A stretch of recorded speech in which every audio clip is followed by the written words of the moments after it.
All right, welcome back to WMMA now with your host, Chuck Stevenson. And welcome to the UFC 275 preview featuring only the ladies' fights. This preview is just for the ladies. We've got 4 women's bouts on tap for this card. I think all of them are pretty well matched up, especially the top 2. The top 2 are what you're really here for. Shevchenko versus Santos and Zhang versus Jędrzejczyk 2. Those 2 are,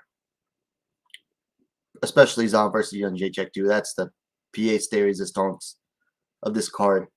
Before I get into these fights, just to let you know, I've been suffering from a nasal infection, or sinus infection rather. So if I start to sound congested or if I start coughing, I'll try to hit the mute button, but I apologize in advance. So let's go ahead and get down into it. So first up, we're going to the featherweight division. We have Ramona Pascual taking on Joselyne Edwards. And I don't know why this is at featherweight. I didn't even realize it until, I think, yesterday, which is Wednesday at the time of this recording. But this is, or maybe it's at bantamweight. So looking at the poster, it's at bantamweight. Topology says featherweight. Let me check. What does UFC.com say?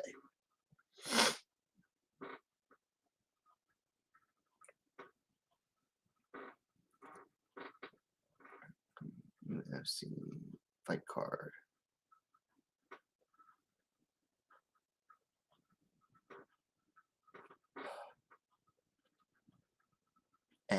Ads everywhere. Okay, UFC.com says it's at featherweight. So we're going to go with featherweight.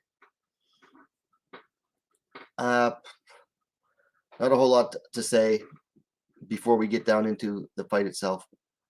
Let's go ahead and take a look at the stats here. So Edwards, La Pantera coming in at 10-4. Pascual coming in at 6-3. Both ladies need a win here. Edwards has lost her last 2 to Carol Hosa and then Jessica Rose Clark. Pascual coming in off of her loss in her UFC debut to Joselyne Nunes 3 months ago. Nunes last fought 7 months ago. Pascual's the elder fighter, 33-26 for Edwards. And Edwards just slightly taller, 5'8", 173 centimeters to 5'7", 170 centimeters for Pascual. Pascual has a nice reach advantage, though. 70 inches, 178 centimeters to 66.1 inch, 168 centimeters.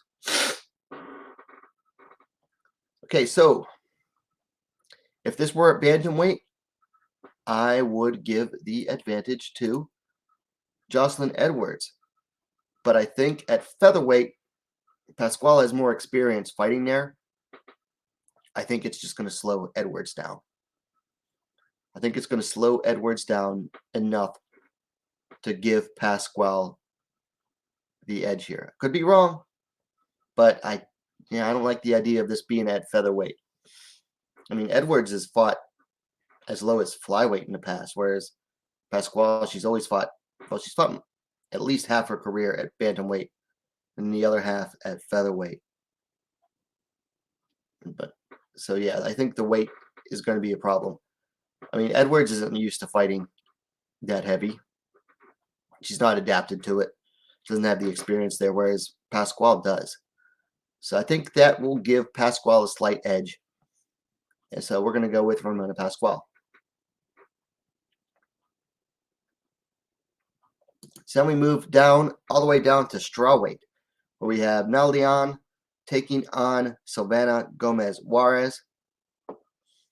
This is basically a classic striker versus grappler. Gomez Juarez, the striker. Liang, her last name is Na, as far as I can tell.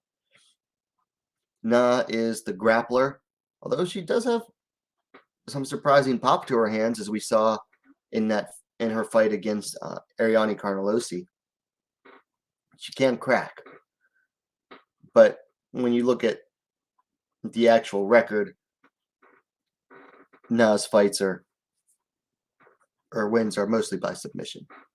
So classic striker versus grappler battle here. And for For Gomez Juarez, this is do or die. If she loses here, it's 3 straight losses in the UFC with 0 wins. For Na, she can take a second loss, still get another chance because, I mean, she's one of their Chinese fighters. She's out of their UFC Academy program and at the Shanghai Performance Institute. She can afford a second loss as long as it's not too bad. But for Gomez Juarez, she needs the win here. So let's go ahead and take a look at the stats. La Malvada, Gomez Juarez coming in at 10-4. Dragon Girl coming in at 19-5. There you see the 2 straight losses of Gomez Juarez to Lupita Godinez 7 months ago and then Vanessa Demopoulos 3 months ago. Both via armbar submission, which is Na's specialty. Now, of course, coming in off the loss to Ariane Canalosi a little over a year ago. So took a little bit of a break after that loss, which, let's be honest here, she had won the first round of that fight, or she had won the first half of the first round of that fight, and then started not looking so good and gassed very early. So maybe she used that year off to find her cardio and excuse me, and her discipline. Look at the age difference here. 12 years. 37 for Gomez Juarez. 25 for Na. Na slightly taller. 5 feet 5 inches, 165 centimeters to 5 feet 3 inches, 160 centimeters for Gomez Juarez. And then a nice reach advantage as well for Na. 67.3 inches, 171 centimeters to 63 inches, 160 centimeters for Gomez Juarez.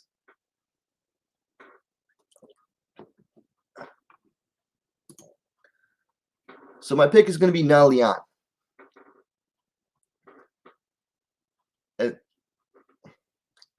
Gomez Juarez is a good striker, and she packs some power in her hands.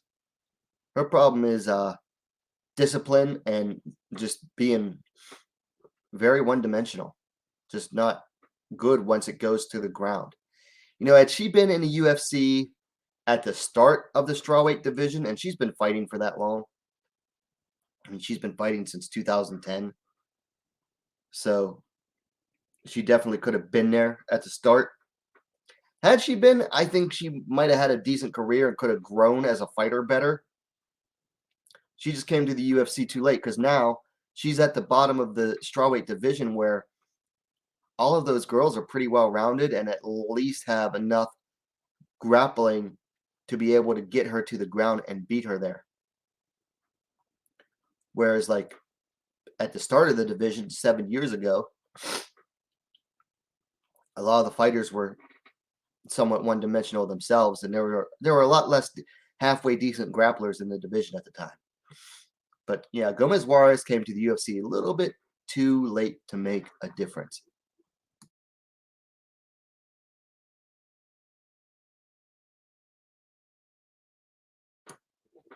So that is going against her.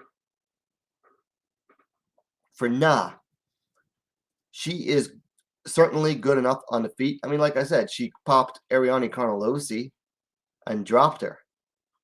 That surprised everybody that was watching that fight. They're like, whew, this girl's skinny, not a whole lot of muscle to her, and came out and popped, you know, the wrecking ball, basically. So Na has the ability to stand on the feet with Gomez Juarez, but I think she's going to want to take it down and get her down early and go for that early submission. And what is her specialty? The armbar. What has Gomez Juarez lost her last 2 fights by? Armbar. This is a bit of a favorable matchmaking on the UFC's part for Na Liang here. So I'm going to go with Na Liang via submission. And I'm even going to make the full call. I'm going to call it armbar in the first round. Now, if Gomez Juarez survives the first round, then this fight's anybody's game because we saw what happens to Na when she goes past the first round. Gas tank out the door. And you look at a lot of her losses, or well, she doesn't have many losses. She only has like 4 or 5. But at least 2 of them, no, 3 of them. 1, 2, 3, 4. 4 of her 5 losses are from going past the first round, whereas most of her wins are in the first round.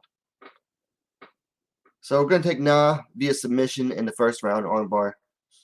But if it goes past the first round, anybody's game. In fact, it even favors Silvana Gomez Juarez more. But this might just be La Malvada's last fight in the UFC. We'll have to see. So then we move up to the main card, and this is the fight that everybody's looking forward to. I mean, absolutely everybody is looking forward to this one. The rematch. Zhang versus Jędrzejczyk 2.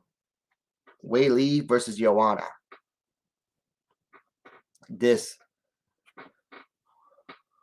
one of, if not the absolute best women's fights ever, was the first bout. Just an absolute back and forth battle. Went all the way to the judges. Judges were split. 2 of them had it in favor of Zhang. 1 of them had it in favor of Joanna. Joanna hasn't fought since then, which just goes to show you how hard that fight was. That she was like, she took so much damage, she's like, I need a break. Zhang, let's see, about a year after, Zhang actually took a while as well. And then, but her first fight back, what happened? Early first round knockout loss. So this fight, or excuse me, the first fight definitely took something out of these ladies. Like, that's for sure. Definitely took something out of each of them. And how much they fully recovered, well, it seems like Zhang's fully recovered. Joanna, we have no idea. We just have no idea. And that's what makes it so fun. That she would take 2 years off to face the exact same opponent that she went life or death with.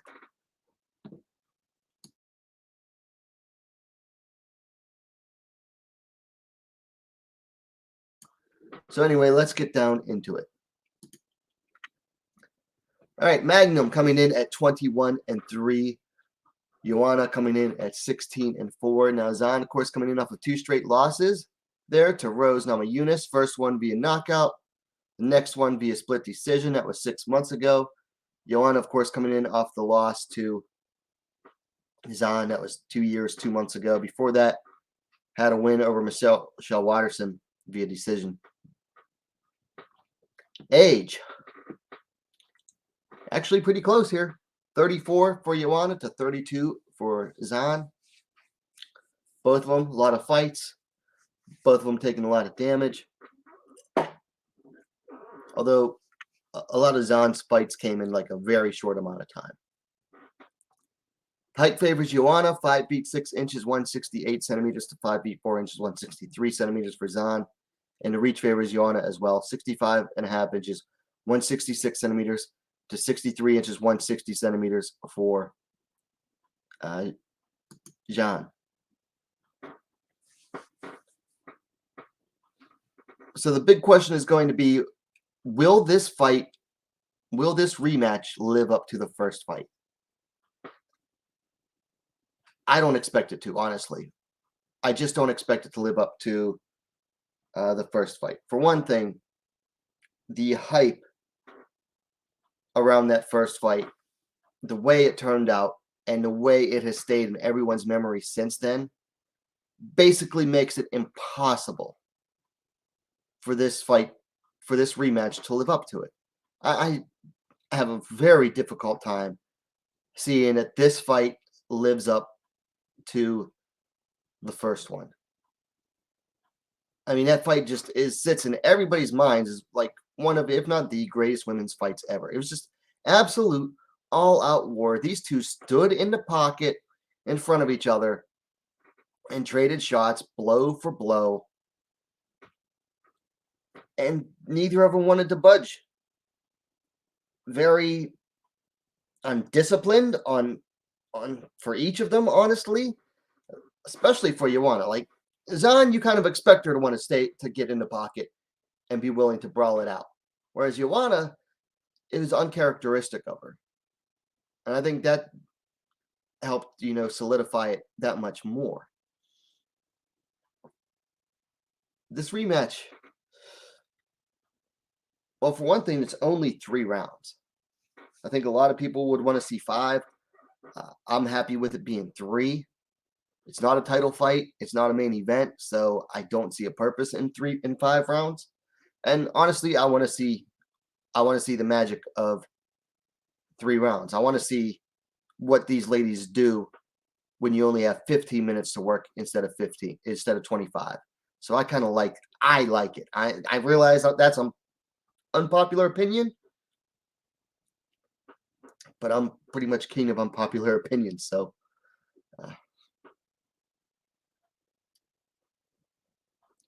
Zhang needs to bring her left hook with her.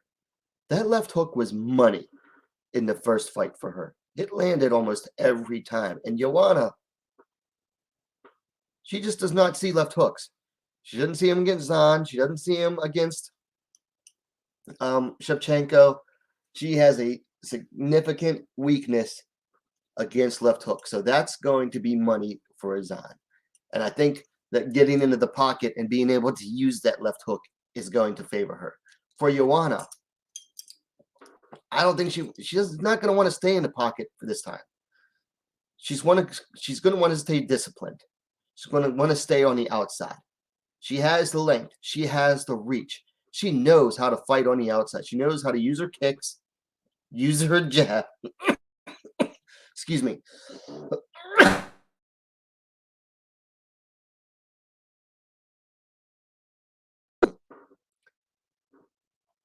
She knows how to stay disciplined and fight on the outside and use that to her advantage. We've seen her use it against what's her name, Jessica Andrade, which I realize Zhang and Andrade are very different fighters, but Joanna needs to stay on the outside and rack up the points and not stay inside and do that significant damage or take the significant damage like she did in the first fight. Whereas Zhang, that's where she does her best. I mean, yeah, she's good on the outside, but she's really an inside fighter. Like that's where she does her damage. That's where she can use her grappling more. That's where she throws her best punches and uses her clinch well. So she wants to be on the inside. As far as the grappling goes, a lot of people are saying, well, maybe Zhang will try to wrestle more with Joanna after training for so long with Cejudo at Fight Ready. I would try to use it to keep Joanna on her toes, like make her think about the takedown. But I personally wouldn't go to that well too often and really try to take it, because look, you're going in against the best anti-wrestler in that division, one of the best anti-wrestlers in the sport, period. Someone who is not only extremely hard to take down, but is almost impossible to keep on the ground. So you're wasting time fighting for those takedowns when you try to take Joanna down. And if you get her down, you're just fighting to keep her there. And you're not really getting off much effective grappling if you can get her down, because you're fighting just as hard to keep her on the ground. So if I was on, I'd use the threat of the takedown more than I would actually use the takedown itself. As for who wins, it's a tough one. We just don't know what Joanna is going to look like after 2 years away. We have no idea what she's worked on in that time. We don't know what her mentality is like coming back into this. I'm going with Weili Zhang. I'm going with Zhang. I think 3 rounds favors her. Now, I realize that she actually won the later rounds in the 5-round fight, but I just feel that overall a 3-round fight favors her style far more than it favors Joanna, who's only had, 2 3-round fights in the last, 5 years? Or since 2000, early 2015, she's only had 2 3-round fights, and the rest of them were 5-rounders. Whereas Zhang, most of her career has been 2-round fights, and it just favors her style more. Zhang has more ways to finish the fight than Joanna certainly does. I just feel that overall, everything going into this second fight just favors her more. 3 rounds, having fought since the first fight, changing things up a bit, just everything going into this. But most particularly, having won the first fight. You go in a rematch, you go in there having the confidence that you won the first fight. That is huge. That is just absolutely huge. So I'm going with Weili to win the rematch. We're going to go with decision. So we come to the co-main event, Flyweight Championship, Valentina Shevchenko welcoming the challenger, Taila Santos. And I will say Santos is on the leading edge. She's like the tip of the spear of the new crop of flyweight contenders that are coming in. I don't think she'll be the one to get it done, but I think she is the tip of that spear leading the way of these newer contenders. A lot of them are actually athletes compared to a lot of the contenders that Valentina has faced up till now. So I think that makes it interesting. But honestly, this fight isn't nearly as interesting as the previous one. Let's get into it. The Bullet coming in at 22-3. Santos coming in at 19-1. Santos, of course, riding a nice 4-fight win streak since she lost she lost to Mara Romero Barella 3 years ago. But since then, she's beaten Molly McCann, Jillian Robertson, Roxanne Modafferi, and Joanne Wood. That was 5 months ago. Shevchenko hasn't lost since she faced Nunes for the second time, Amanda Nunes. That was at bantamweight. She's undefeated at flyweight. Santos is younger, 28-34. That age difference isn't going to make a difference here. She's slightly taller, 5 feet 6 inches, 168 centimeters to 5 feet 5 inches, 165 centimeters for Shevchenko. And Santos has the reach advantage as well, 68 inches, 173 centimeters to 65.5 inches, 166 centimeters. All right, this is a quick one. To pick Shevchenko. What does Santos bring that Shevchenko hasn't seen before? What does she bring? Power? Shevchenko's faced power. Grappling? She's faced better grapplers. Height and reach? No, she beat that in Chukagian. So what exactly does Santos bring? Athleticism? I mean, she's faced athletic fighters before. Jessica Andrade, Liz Carmouche. She's faced athletic fighters before. So what exactly does Santos bring that Shevchenko hasn't seen before? Not a darn thing. Look, I'm not one of these people that think Shevchenko is just this unbeatable killing machine. She's beatable. She's not infallible. She's not perfect. And I know that's going to stick in the craw of some of you simps out there, but she's not perfect. But Santos, I don't think Santos is the one. Is that to say that it's impossible? No, it's not impossible.